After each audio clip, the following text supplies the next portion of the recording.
Thanks for staying with us. So, we stumbled on a video of a man who was seen on a billionaire show, actually, and had just one question to reach the top.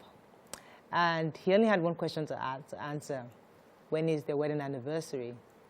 And he wasn't able to answer. Watch this video. For 5 million rand, here's your final question. When is your anniversary?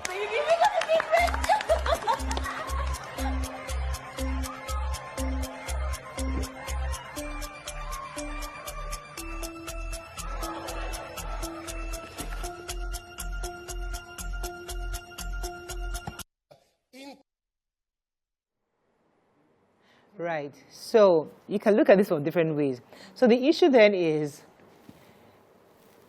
if in fact men do forget their anniversaries, why is it a big deal for lots of women to handle? Why is it a problem? A lot of marriages break up because of this kind of things. You don't remember my birthdays, you don't remember my anniversary, you don't even remember my grandmother's birthday, date of birth, things like that. In your view, what do you think this is a crime that a man shouldn't commit? I mean, that is the conversation. Why is it important for us to have these important days in our memory? And I'd like to let the ladies share your thoughts on this before we move on to other topics. But this video went viral, and although some people are saying it was staged, others are saying it's just irregular stuff.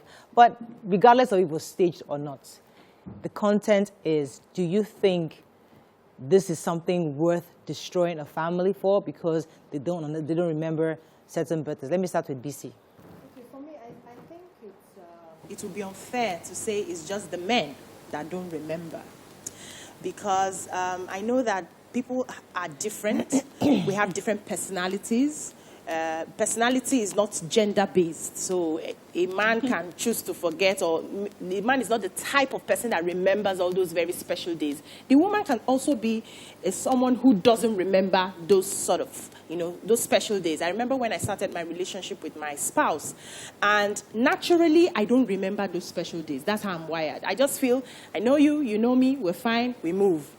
But I remember that one of his celebrations, I think it was his birthday, at the initial stage when I'm still trying to remember the surname, and then I forgot the birthday, and it was a huge deal for him.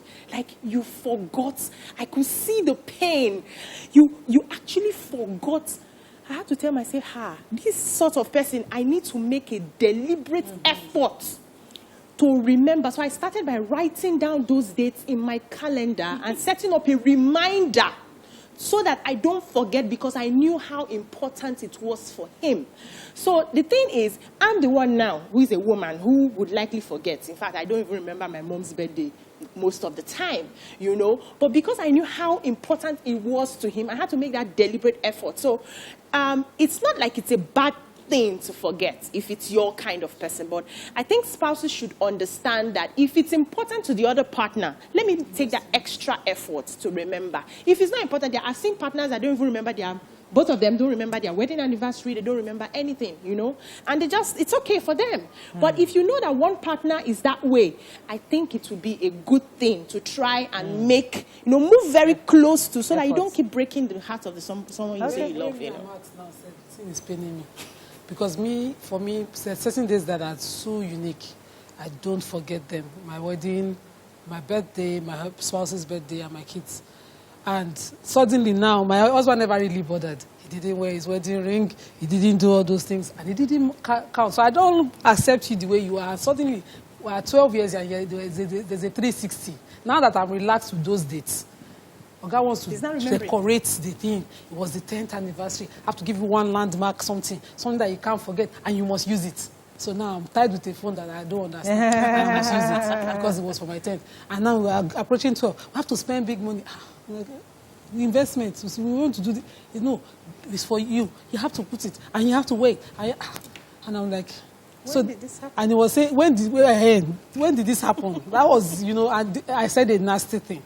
And that was what turned him off, like, are you not a woman again? These things no longer important. But I've gotten used to not having them, and I've moved on, and life is fine. I think honestly, that's an interesting part because my love language is not gifts. Neither is my husband's. So remembering gifts have never been our thing, you know. So it's not a big deal for us. So if not that I share the same birthday with my mother, trust me, we forget. I won't even remember that it's my birthday coming up because my mother will be able to call me very early. Midnight. Hello, happy birthday. Hello, day. I need the birthday. Oh, really? Right. Okay, happy birthday, mommy. You know. So if not for her, and then my husband is really not big on these things either. So it's not a big, but because I want my children to take these days seriously, I'm trying to make that extra effort to make those days special because I don't want to transfer my own. Because my father, it's on your birthday, we just bring one card. He has not opened the bag, he just put the nylon bag, everything. Just throw it, take it. Happy birthday. You know, so we never had that thing. But my mother was like that. But let me come to you. In my house is different. We both remember, we both take it seriously, we both celebrate it. You know, we are not big on making it an event, but it's a day that is acknowledged. You know, the children know it, and we just recognize that. So for me, things like this also seem funny to me because I don't think it's a big deal if someone forgets. And if someone has the pattern of forgetting, then I understand that this is the person. But maybe I'll have a problem if you're the sort of person that remembers, or all of a sudden you don't remember.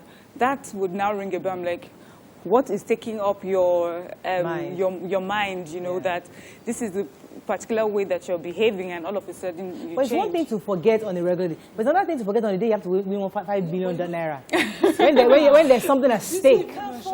Something now, being deliberate. So the way for me before is, once we enter a new year, I would go to my calendar and say, okay, it's Sunday for Gufran, it's Saturday for Imran, and their dad is a Thursday, you know. I just do that. I just check those notable dates that I don't want to forget. And then I start planning towards it. I start talking to you to find out what you actually need and something that I think you'd appreciate. I work at it. But good. After some time, you know, I'm not getting that benefit, and I'm thinking, because my husband was the investor, puts money everywhere. Why are you now distracted? Why are you now like me? You know? For me, if you're deliberate for both parties, it's okay. It doesn't have to be two of you. One person can actually, you know, bring the fun and the joy in the house. Let me even tell you what happened. So there was a time I went as a gospel minister. I was invited to a church. So after the performance and everything, we now started playing couples game. It was a couple event. So started playing a couple game, and my husband and I were called out to come and play that game.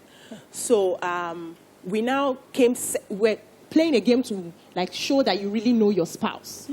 So we came second place, and my husband was heartbroken because it was me that now changed. So I'm the one in the marriage who's constantly evolving, and he's trying to keep pace. So who is the new you now? Who is busy today now? Who is busy tomorrow? Who is busy next tomorrow will still change. I'm always evolving. But he has been very consistent with his behavior and everything. So I got all his own answers correct. But when he now came to something that he knew all the while that it was A, and they asked me and I said B, and he was looking at me. That second place did not find it funny. We came second because I don't know you. I had to keep explaining, apologizing. You keep changing. I don't know you. I don't understand. I used to pride myself that I know my wife. Right now, I do not know my wife. He took it very personal. So having that kind of spouse, honey, I set reminders. I don't want to fight. So we have to wrap on this, but I think the conversation really is, at the end of the day, is if your spouse is that kind of person that takes this kind of thing seriously, pay attention. If both of you take it seriously, do what you have to do. But people like me that do not allow anybody to take it seriously. Live life. Yeah, me that I even went to camp with my husband's. I can't remember which birthday he had. I really wanted to make this day special. I went to go and buy him gifts. I took the kids out to the mall. We bought everything, and I gave it to him. What is all this? Oh, I was angry. I was pained to my bone. Every single thing he just said, he doesn't want it. That he doesn't like this. He doesn't like this. Since that day, there's no birthday, anything. I don't even remember. Even for this 10th year one, I just decided to buy him something. I will now put it in front of you. When I feel, maybe if it's a personal effect, this one you wear it today. So I have time. This one you write with it tomorrow. This one. Gifting, which is sometimes it's hard to buy gifts for some people. And there's something I do with my husband. I'll show him this Instagram page. when you want to get me this is the page. If you want to get me that, this is the place. So he does not give something well-intentioned, but I'm not so happy about. Nice idea. Thank you, Mary. I think we'll wrap up on that. Let's go on a quick break. When we come back, there's a story that has been trending for a while. We didn't talk about it because we just felt, you know what, let it brew a bit. But it has brewed, and it's time for us to talk about it. Stay with us. We'll be right back.